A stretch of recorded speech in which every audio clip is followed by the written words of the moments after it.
اعلان سمجھ لیں، وضاحتی بیان سمجھ لیں۔ امریکہ کی ایک اسٹیٹ ہے جس میں ایک مسلم زہران ممدانی نام کے صاحب ہیں جو الیکشن میں جیتے ہیں، جس پہ کچھ لوگوں کو خوشی ہو رہی ہے، کچھ لوگوں کو کچھ ناراض ہو رہے ہیں۔ میری طرف سے جو میرا ٹویٹر کا جو میرا ذاتی اکاؤنٹ ہے، اس میں زہران ممدانی کی جیت پر مبارکباد کی ایک ٹویٹ چلی ہے۔ تو اس میں کچھ ایک وضاحت سن لیں کہ میرا وہ پرسنل، وہ میرا ہی ٹویٹ اکاؤنٹ ہے، میرا ہی ذاتی ہے، اور اس میں کوئی بھی چیز میری پرمیشن کے بغیر، میری مرضی کے بغیر نہیں چلتی۔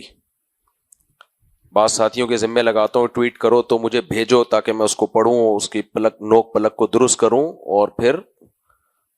وہ اس پہ میں ٹویٹ کرتا ہوں۔ اب ہوا یہ ہے کہ ہمارے ایڈمن میرے بیچارے بڑے کافی مخلص آدمی ہیں، میرے ساتھ مخلص دوستوں میں سے ہیں، پورا چینل انہوں نے سنبھالا ہے، اللہ ان کی عمر میں برکت دے۔ امریکہ میں ہوتے ہیں، انہوں نے کہیں مجھ سے رابطے کی کوشش کی ہوگی، رابطہ نہیں ہوا،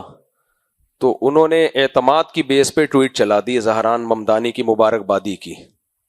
کہ بھئی مفتی صاحب جب اٹھیں گے، ایک تو ٹائم کا بڑا فرق ہے نا، وہاں یہاں دن ہو رہا ہوتا ہے تو وہاں امریکہ میں رات ہو رہی ہوتی ہے، تو وہ چلا دی۔ میری عادت یہ ہے کہ جب تک مجھے کسی کے بارے میں پوری صحیح طرح سے نالج نہ ہو، میں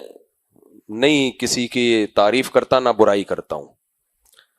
تو جب انہوں نے چلا دی تو پھر میں نے کہا بھائی میں ان کو نہیں ذاتی طور پہ جانتا، جب تک کوئی شخص کو تجربہ کر کے دیکھ نہ لیا جائے کیسا ہے، اچھا ہے برا ہے، تو میں کیسے ٹویٹ کر سکتا ہوں۔